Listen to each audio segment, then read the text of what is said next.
शुरू करने जा रही है पार्ट 15 अजंता एलोरा। रेलगाड़ी ठासाठस भरी थी। स्टेशन पर यात्रियों का सैलाब उमड़ रहा था।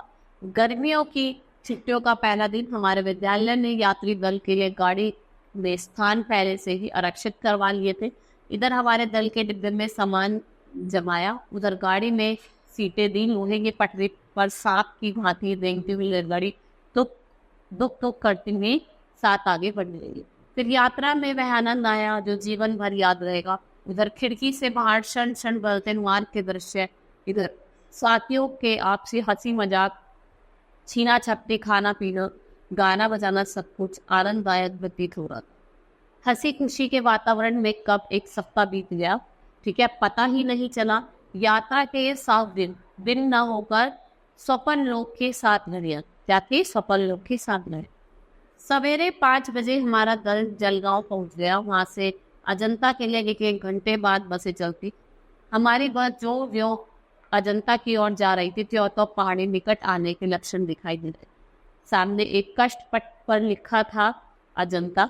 यही अजंता नामक गांव, इसी कारण इन गुफाओं का नाम अजंता की गुफा पड़ा। हमने देखा कि गांव में 3 और पहाड़ियां हैं जिनकी गोद में भगोरा नदी बह रही है। हम एक पथ प्रदर्शक के साथ अजंता की गुफाओं देखने चल। उसने हमें बताया अजंता की छोटी बड़ी कुल 29 गुफाएं हैं। इनमें से 5 मंदिर जिन्हें चैत्य गुफाएं कहते हैं। इन गुफाओं में केवल प्रार्थना उपासना की जाती है। इसके अतिरिक्त 24 विहार गुफाएं हैं जिसमें बौद्ध भिक्षु रहते हैं, पढ़ते लिखते हैं। यह सारी गुफाएं एक ही पहाड़ को काटकर बनाई गई हैं। जो सारी गुफा है ये एक ही पहाड़ को काटकर बनाई गई है। हमने देखा कि गुफा में एक छेद है। छेद से इतना प्रकाश आ रहा है जिससे लगभग जो आपकी सारी गुफा है जगमगा रही है। दीवारों और छतों पर सुंदर चित्र अंकित है और मंदिरों में पत्थर काट गुर्दे कर सुंदर मूर्तियां बनाई गई। ठीक है, हमारे इतिहास शिक्षक बताया कि अजंता का यह चित्र किसी एक समय में नहीं बना, भिन्न समयों में भिन्न कलाकारों ने इसका निर्माण किया था।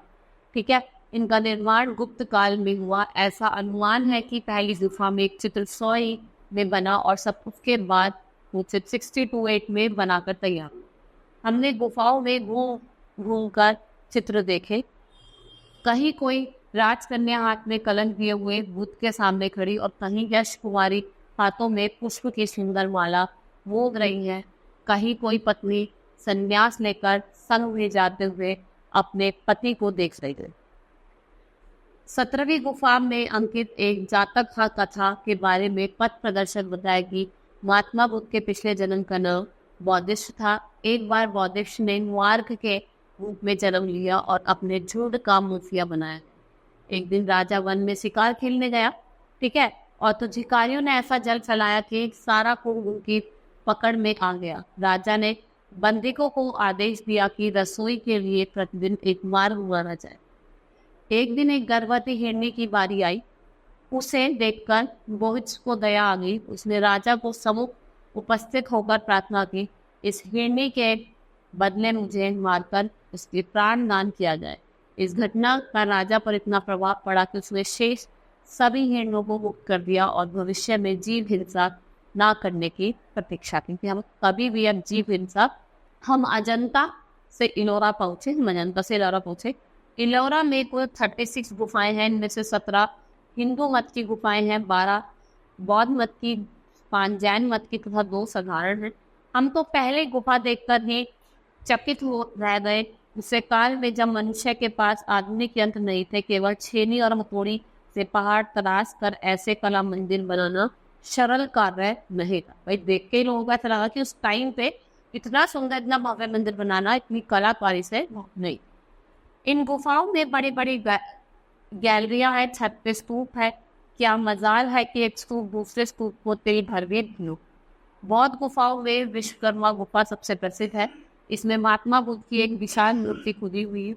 वही हमने एक तित जही गुफा भी देखी। 3 जगह होने के कारण इसका नाम 3 थल पड़ गया। हिंदू गुफाओं में कैलाश मंदिर हमें सबसे अच्छा लगा। मैं एक ठोस चट्टान काटकर बनाया गया। इसकी दीवारों पर चारों ओर देवी देवताओं की मूर्ति खुदी हुई थी। जैन गुफाओं में 2 मंदिर बहुत बड़े थे, जिसे हम इंद्र सभा मंदिर और जगन्नाथ मंदिर भी कहते। हमारे इतिहास शिक्षक ने बताया इन गुफाओं का निर्माण 300 ई में आरंभ हुआ और 1300 ई में यह बनकर तैयार हुई। आज ये गुफाएं हिंदू, बुद्ध और जैन धर्मों का सुंदर। इस यात्रा में हमने अजंता इलोरा की कला के दर्शन किए। इसमें बढ़कर और कौन सी ऐतिहासिक यात्रा हो सकती। ठीक है, ये एक इलोरा पे था। ये पाठ आपको समझ में आया होगा। आज के लिए सिर्फ इतना ही। धन्यवाद।